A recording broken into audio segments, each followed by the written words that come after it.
Yeah, I mean, you're not going to get the 1 year, $2.5 million deal that you just had, but I still don't think he's going to break the bank. And I do think the Eagles, yes, they've taken some young picks, obviously Zach McPherson, some of these young guys that are coming up from the recent draft, but I don't think you can kind of understate how important it is to have a solid outside CB2 opposite Darius Slay.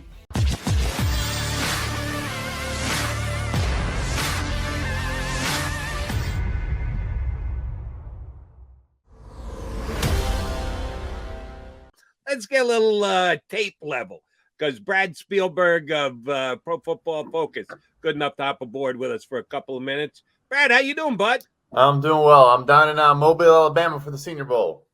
Yes, Senior Bowl week. That's always an exciting week. So you'll see plenty of scouts and executives down there. I know you've been focused on the hiring cycle, the offseason, Brad. Seen you at Pro Football Focus on Twitter. Obviously, you're based in Chicago. You've been on the Bear stuff, and Jody was just talking about hiring a GM. They were one of the teams that had to hire both, and they went with Ryan Poles and Matt Eberflus. How much of that was the GM? Obviously, they hired the GM first, but was that already in place? How did things shake out in Chicago?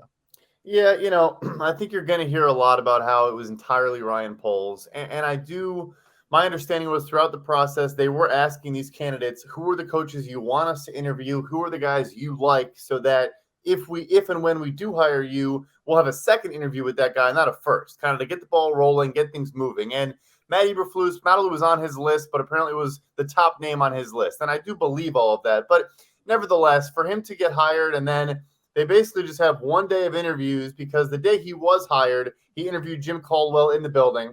And then the following day, it was Dan Quinn and Matt Eberflus. Yeah, I mean, it's fair to think there was some arrangement there. Ryan Poles is an exciting young executive, of 36 years old, only been in one building, obviously has been under different philosophies with Scott Pioli. Chris Ballard was there for a while. He's learned from different guys. But nevertheless, I think what the Bears try to do is hit a home run at GM and kind of hit a double at coach. Just kind of play it safe, but a coach that guys are galvanized around in Indianapolis, and then maybe hopefully get a star executive as GM. All right, and we'll see if that's the way it plays out. They've got their GM, they've got their coach.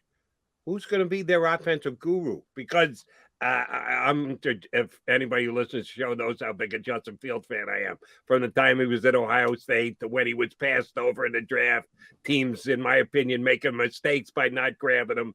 He flashed this year. He had a good season. He showed some major skills, but he didn't wow anybody. He's not reserving a place in Canton off his rookie year. So there's still work there to be done in Chicago.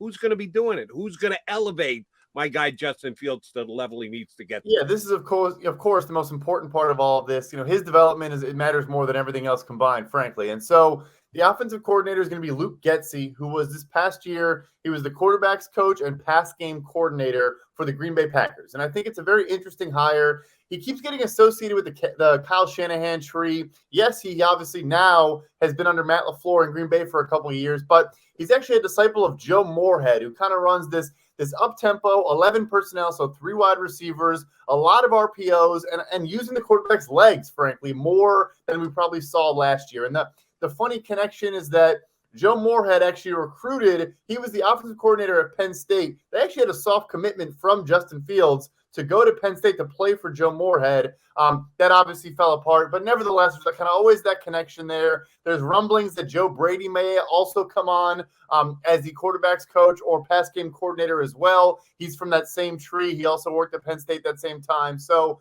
if it's those two guys, Luke Getsy and maybe Joe Brady, I think that's a pretty good foundation for a young quarterback. Now, Brad, the coaching carousel as a whole, I want to get your thought process on the whole thing, because it's interesting to me that Jim Harbaugh is coming on late. It looks pretty evident that he wants back in the NFL. He's going to interview with the Vikings on Wednesday. We'll see if Stephen Ross gets involved as well, because he's the Michigan man. And so there's always that possibility that he could be involved. So with that, and the fact that Doug Peterson is sort of back in the mix. At least he's going to interview again with the Jacksonville Jaguars. He's sort of come back from the dead, so to speak. There wasn't much buzz around Doug Peterson, and now he's back in the mix. What's your thought process on this? You mentioned it in Chicago. You want the young executive. You want a certain, I guess, template, for a lack of a better word. You see the Super Bowl, Sean McVay versus Zach Taylor versus a proven guy like a Jim Harbaugh or Doug Peterson. Yeah, I apologize for the train that just went by in the background. Yeah, so it is very interesting. I think each team kind of has their own dynamic and their own approach to it. And I do think the highest ceiling is getting one of these, hotshot offensive coaches that can actually call plays, that can build a system around your players, put them in position to succeed. But I think other teams as well are just fans of like I said, kind of the high floor, hitting a double, to where, a Jim Harbaugh is going to come in and is going to have every single person in that building working 110%. They're going to be organized. They're not going to make mistakes. They're going to just be on schedule. And obviously he'll build a great staff around him. So he's interesting. I think he definitely wants to be in the NFL. And the way it's played out, maybe even seems like he wanted the NFL more than the NFL wanted him to a degree. And I do think Miami, I think that the thought process there with Stephen Ross is, I don't want to poach him from my alma mater, Michigan, but if someone else is going to, then I guess I might as well be the one to do it. So I think that he will get hired by someone. Yes, Minnesota, it's kind of funny. It's on National Signing Day, his second interview. So clearly he wants to get back in the NFL. As for Doug Peterson, I've had a couple folks, couple agents actually not at his agency that have even said, we're kind of surprised he wasn't more sought after or more serious candidate in a couple buildings. It seems like he took some time off. He spent time in a couple buildings. He was at Bears training camp. He was at a couple training camps.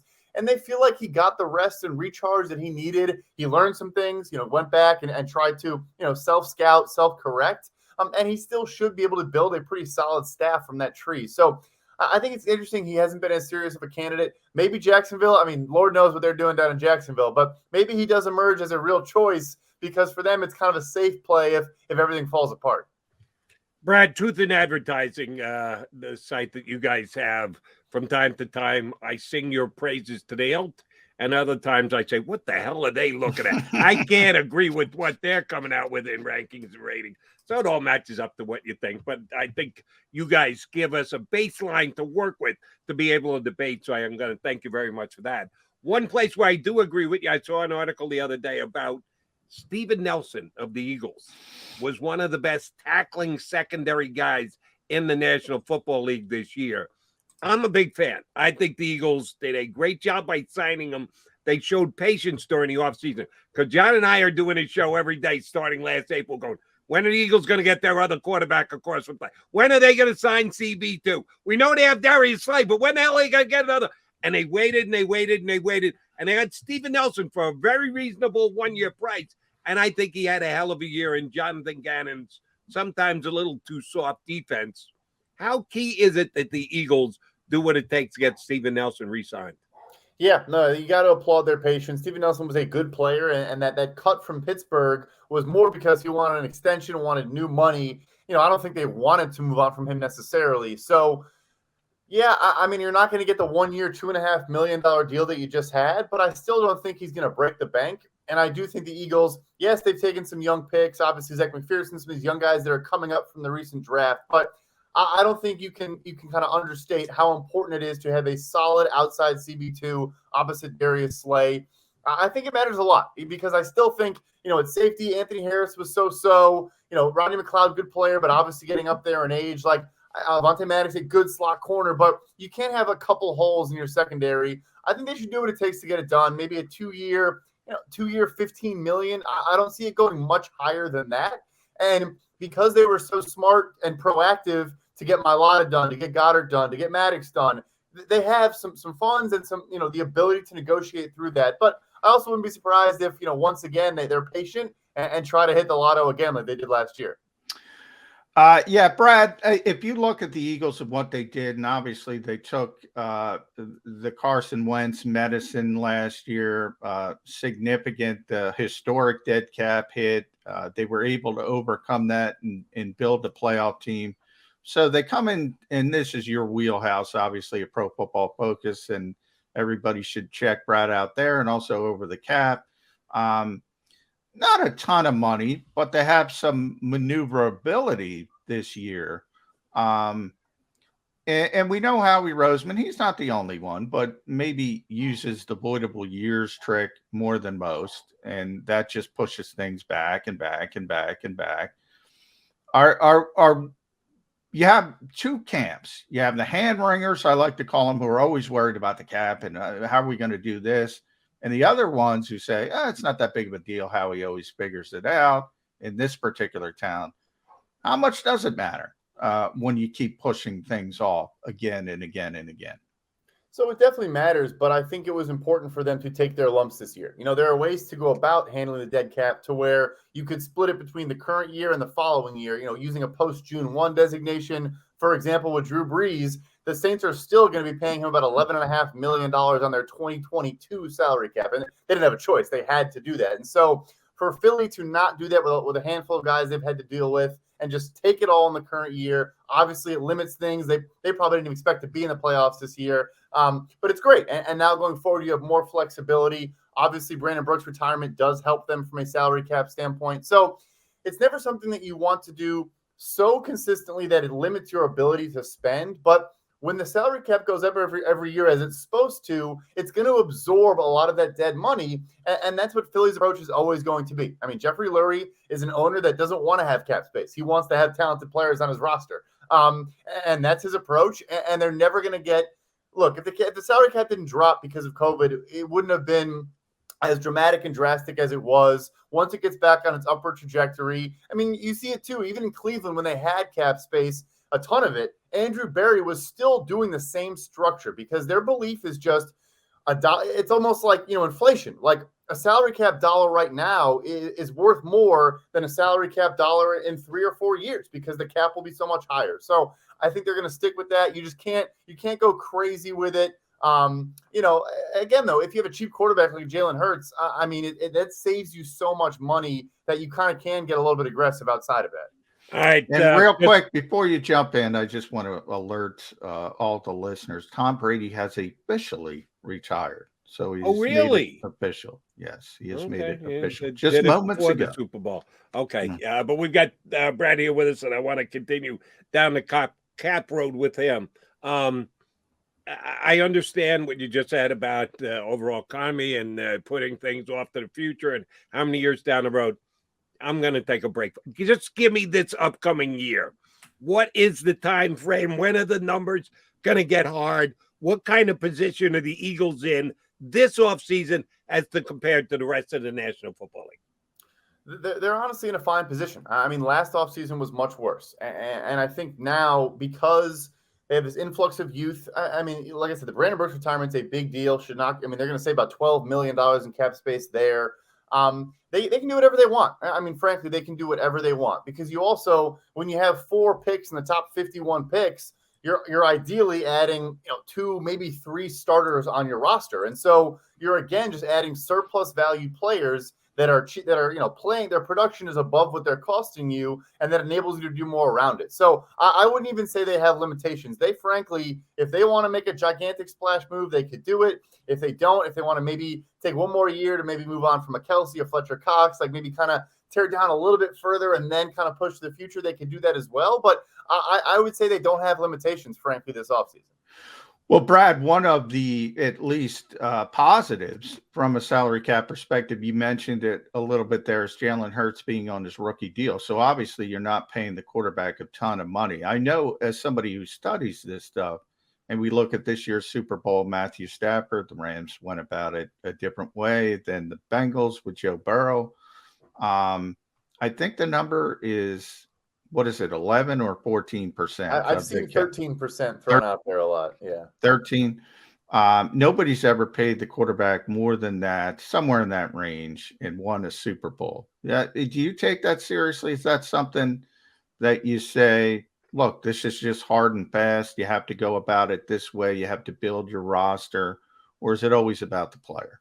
Yeah, no, I don't. I think it's somewhat of a fallacy, frankly, that fired GMs that now do radio hits talk about a lot because they want to blame the quarterback. Is that a Rick Spielman shot? Because he's doing every radio. Yeah, exactly. I don't. I think it's an excuse. I mean, it does make things harder. You obviously can't then have a bunch of stinky draft classes or make a bunch of bad free agent signings or extend players on your roster that are not good and things like that. But end of the day, we always look at Super Bowl wins, but I ran this research. If you just look at participants in the conference championship games, it's almost, I mean, yes, the rookie contract guys, of course, show up there, but otherwise it's the highest paid quarterbacks in the NFL. I mean, that is who is making those games. You just can't pay, Joe Flacco top dollar. You can't pay those guys top dollar. If you have an elite quarterback and you pay him top of the market, if you're not winning, it's not because of him, it's because of other things.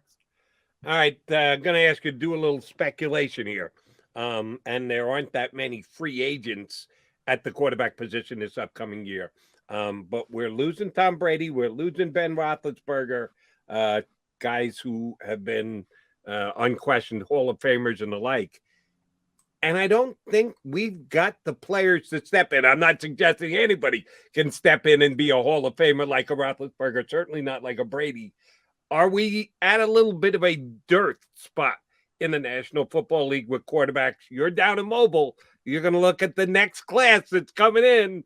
I watched a lot of their games this year. My evaluation of the overall quarterback class,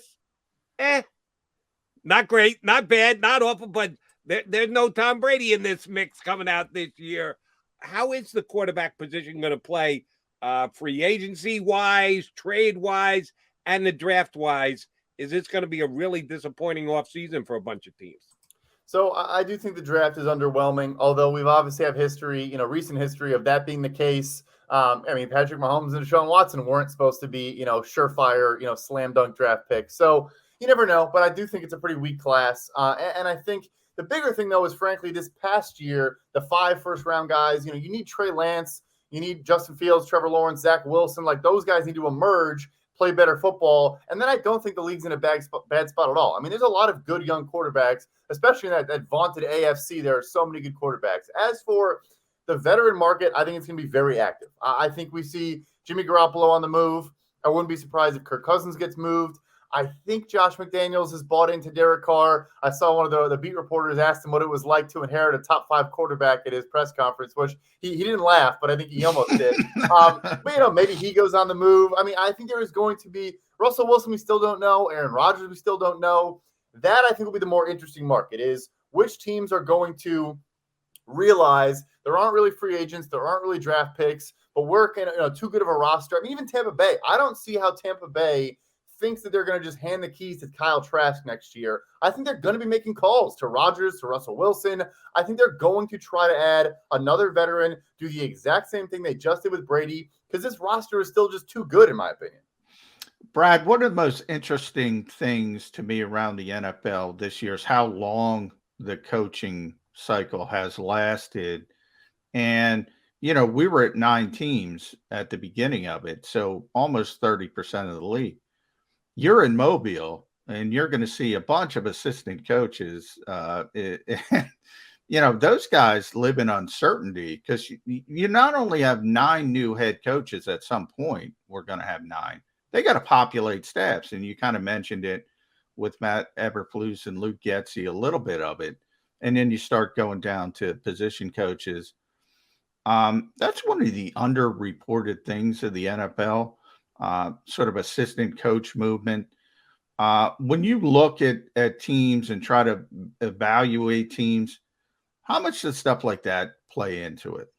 I'll be honest, that's something that was not on my radar enough until a lot of conversations I had this offseason. I was able to talk with a couple former NFL executives that said, and I think we've seen it bear out in this coaching market, and I think it's actually part of the delay is that a lot of these GMs said the tradition was the head coach could just hire whoever they wanted for all their position coaches, coordinators, whatever. And the team just kind of wouldn't push back on that. They would just say, go ahead, it's your staff, whatever. And look, they would try to hire the best coaches, but they would also hire their buddies sometimes. And I think now you are seeing some teams that are trying to have more of a say and more influence on coaching staffs. I think one example might be down in Jacksonville with Byron Leftwich. I think a factor for why this hasn't gotten across the finish line, if it ever does now, I don't think they were in love with his staff. It sounds like they brought Vic Fangio in to potentially be his defensive coordinator if they could convince him to do so. So I think it matters a ton. And then the position coaches, I'm not going to sit here and act like I know these guys and I know how great their contributions are, but folks that do know that will tell you we completely underrate how much having a good position coach is, because having a bad one can kill you. I mean, having a position group that underperforms, that is not, on their assignment, that's getting, taking penalties, doing dumb things, it matters a lot. Brad, speaking of underrated, overrated, you're going to be a perfect guy to answer this question for me. I've been asking it for years. Other than the next 4 or 5 days, when do you ever hear the phrase, "Oh, and he looked great in practice"? It just doesn't happen. Everybody evaluates games. That's pretty smart because you're going to be expected to play games in the National Football League. You're going to get paid because you play games, not because you're a good practice player. But for this week, the standalone week of the year, practice is so important. Is it over important? Is there too much emphasis put on it? Do you believe that because it's just this 1 week, it's specialized, you can take advantage of it? What do you make of, "Oh, he looks so good in practice this week"? Yeah, no, I think the game is played in pads for a reason, and I think guys play differently. And I think also you see that even like Lions general manager Brad Holmes has even said he ignores a lot of combine stats, and they now have player tracking data. They can monitor these guys' speed on the field in their college games.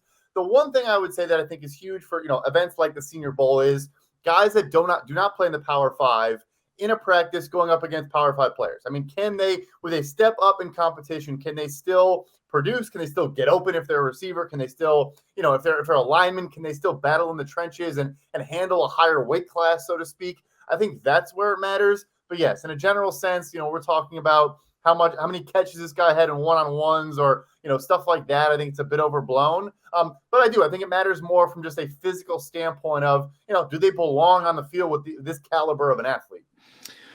Well, Brad, make sure you let me know what Kenny Pickett's official hand size is. I know that's the big story in Mobile. But apparently, he's not doing it. Yeah, he's not going to do it. He's trying to extend. I don't know. Yeah. It is interesting though, and that is where the draft starts. And obviously, Jim Nagy does a great job leading the Senior Bowl. Exciting time for you being down there for it. Always an exciting week. I hope you have fun down there.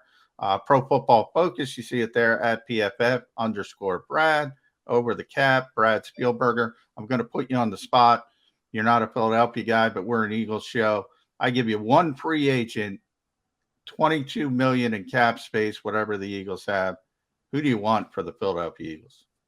That is a tough one. Put me on the spot here. I would go with, it's going to be a boring answer because I'm not a fan of making splashes in free agency, but a guy like a Cedric Wilson, kind of in your division, you know well for the Dallas Cowboys, just a reliable, solid slot receiver. I think he would fit in well there. You're going to have Devontae on the outside doing his thing. Rager, obviously a bit of a disappointment. Just kind of bring in a sure-handed, reliable wide receiver 4 or whatever you want to call Cedric Wilson. Something like that, I think is just a smart move for that kind of this year's Steven Nelson, where it may have a bigger impact than we think, at the time of signing.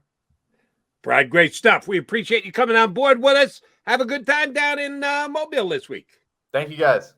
Thanks, Brad. Brad Spielberger from ProFootballFocus.com here with us on the Birds 365 gathering.